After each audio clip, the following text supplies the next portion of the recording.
먼저 이번 에피소드 7화의 오프닝을 주목해보면 이전 에피소드에 대해 언급하는 완다의 목소리가 점점 힘이 빠지고 있는 것을 확인할 수 있는데요. Previously on WandaVision. Previously on WandaVision. Previously on WandaVision.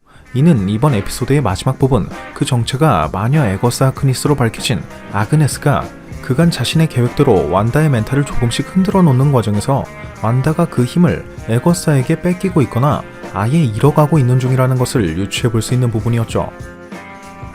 게다가 완다의 집에선 정신계 능력을 가지고 있는 빌리가 웨스트뷰에 갇힌 사람들의 목소리, She's in my head. None of it is my own. It hurts. It hurts so much. 즉 놈의 목소리와 같은 것이 들려와 머릿속이 시끄럽다 라고 했던 것에 비해 Mom, my head feels weird. It's like really noisy. 에거사의 집에선 나는 이곳이 좋다, 왜냐면 아그네스와 스크래치의 머릿속은 조용하기 때문이라고 언급한 것을 미루어 본다면 No. It's because it's quiet. You're quiet, Agnes. I like it here. 에거사의 집은 완다의 가상현실로부터 분리된 공간이거나 무언가 특별한 결계로 이루어진 공간, 혹은 이러한 완다의 에너지를 흡수하기 위해 만들어낸 웨스트뷰의 중심부이기 때문에 빌리가 이토록 조용함을 느낄 수 있었던 것이라고 추측해 볼 수 있는 부분이기도 했고요.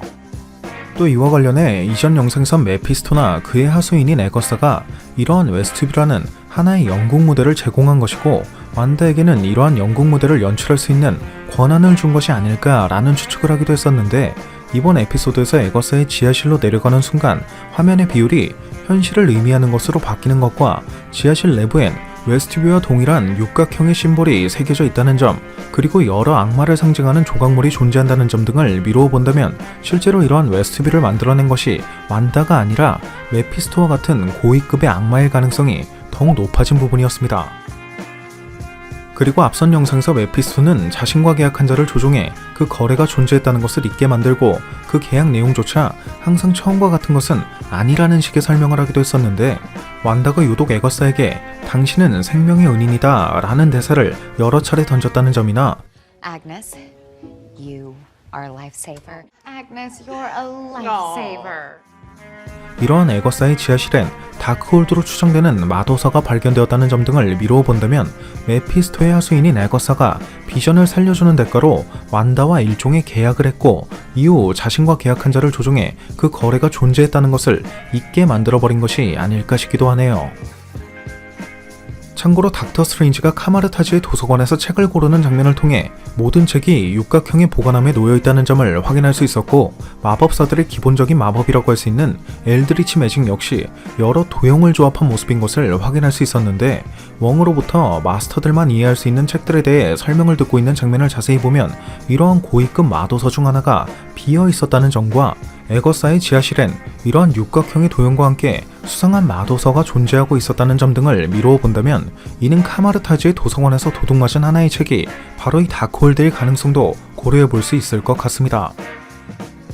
또 원작 코믹스에선 이 같은 다크홀드가 뱀파이어나 마녀를 탄생시킨 책이라는 점에서 향후 뱀파이어 사냥꾼인 블레이드나 고스트라이더와 같은 초자연적인 존재를 MCU에 합류시키기에도 최적의 떡밥이 될 것이고, 앞선 영상에서 빌리가 카메라와 직접 대화하는 장면이 등장해 이는 완다비전이 향후 MCU에 데드풀과 같은 제4의 벽을 넘나드는 캐릭터를 자연스럽게 합류시키기 위한 발판을 만드는 것이란 추측을 했던 것처럼 페이지 4의 첫 번째 작품인 완다비전이 향후 등장할 여러 캐릭터에 대한 떡밥을 뿌리는 과정이라고 생각해 볼 수 있는 부분이기도 하고요.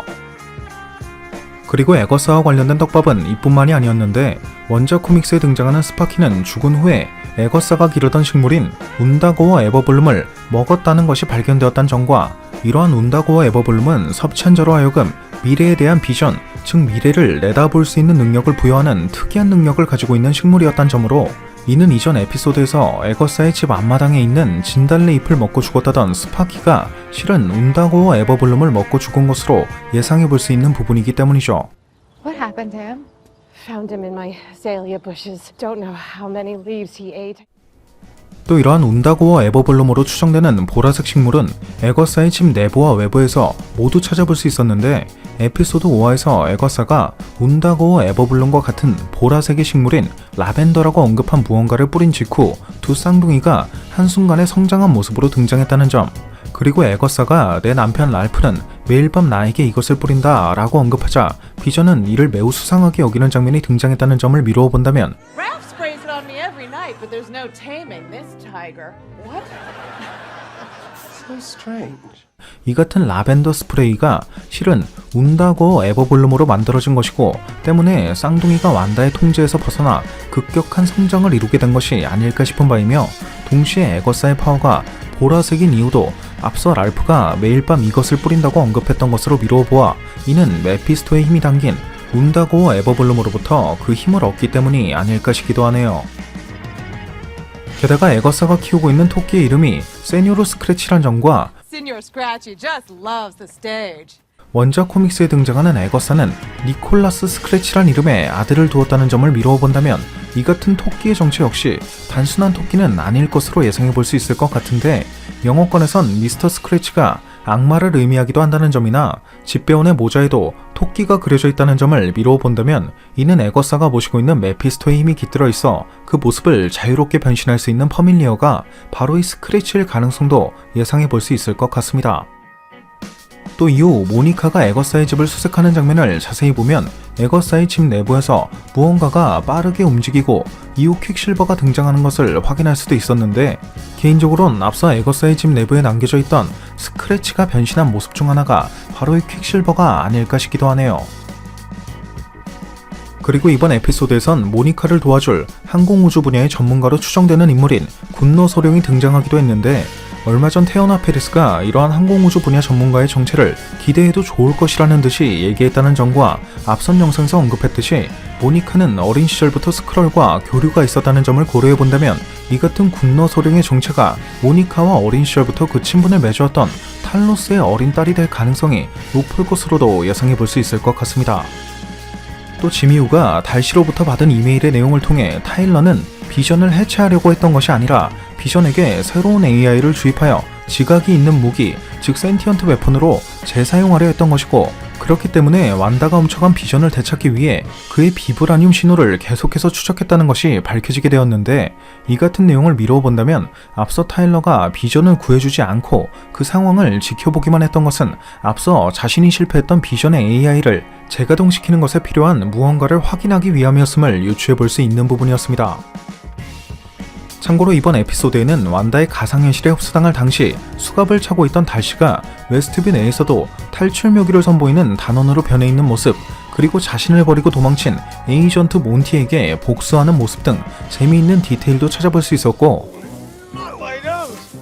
비전과 달시가 타고 있는 트럭에 적힌 글자 역시 1961년 완다 잭슨이란 가수가 발표한 노래의 제목으로 사랑으로부터 도망가 숨고 싶지만 더욱 깊은 깔때기 속으로 빨려 들어간다는 가사처럼 웨스트뷰에 숨어 사랑하는 비전과의 행복한 삶을 꿈꿨을 뿐이지만 그럴수록 더욱 깊은 나락으로 빠져만 가는 완다의 모습을 암시하는 의미 있는 디테일도 찾아볼 수 있었는데 과연 다음 에피소드에선 이처럼 점점 나락으로 빠져만 가는 완다의 모습을 어떠한 사건을 통해 그려내게 될지 벌써부터 정말 많은 기대가 되는 부분인 것 같습니다.